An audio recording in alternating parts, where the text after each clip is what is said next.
In this video we'll have a look at what it might look like when someone submits this form and where we can find the records of that. Secondly, we'll look at how to actually put it on the menu so that it will appear on our website.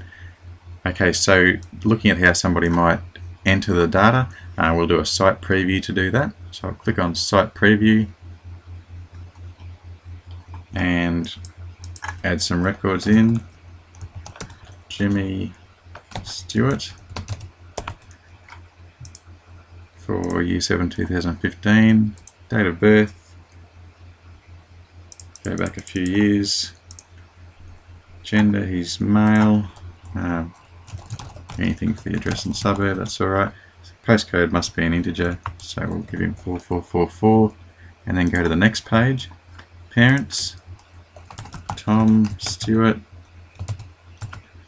and we didn't worry about parent 2 details. Now when I submit this, I should get a thank you message. There we go, thank you for your submission.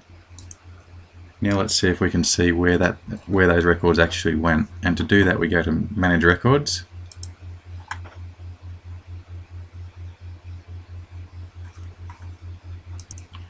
Now there's a few ways of accessing these records. You can actually just click into them, but it's not a very user-friendly format when you do that.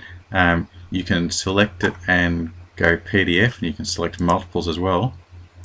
Okay, I'm just going to select one, and if I clicked on PDF, I've just done one of these, so I'll open that up and show you what it looks like. Okay, so this is the sort of information you get in the PDF, so you'll get all the information. Once again, it's only somewhat user-friendly. You can also aggregate the records in a CSV file. That's a file that'll open in a spreadsheet program like Microsoft Excel. And I could do that by selecting as many of the records as I want and then go to CSV up the top,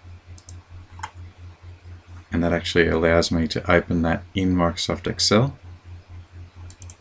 Once that opens in Excel, it doesn't look too friendly when you look at what I'm seeing here, but you can actually delete most of the initial columns, and when you get over to the other side, you'll see that the actual data is all there, and you can get that does line up in columns correctly if you've got your form set up correctly. And I will just quickly go back and show you what I mean by the form set up correctly to do that.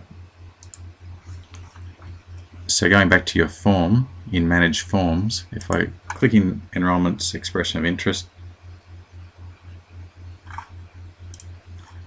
and then in the form properties I'm going to go to Advanced, and then under Form Options, More Options.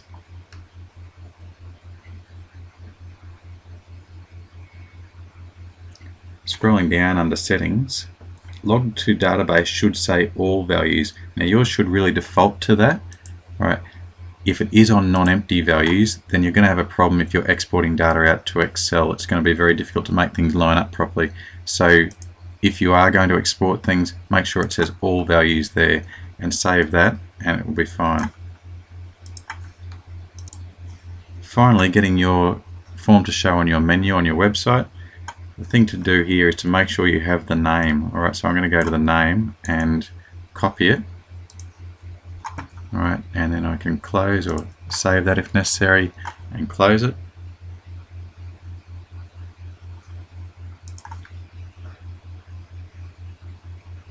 And then go to whichever menu you're going to use. So main menu for me, I'm going to add a new menu item.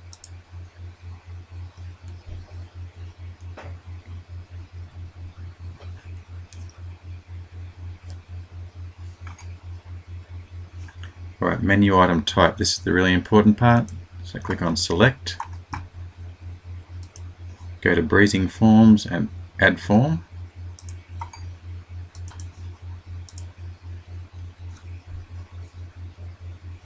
And then in your menu title, you could put Enrolments, Expression of Interest, or EOI, or just Enrolments itself if you like.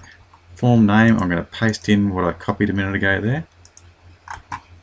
Now there's lots of other things that we can put in here, but there's nothing else you really need to. So I'm going to say Save. And then I'll go to View Site to preview my site. and you can see enrollments is now on my menu. So if I click on that,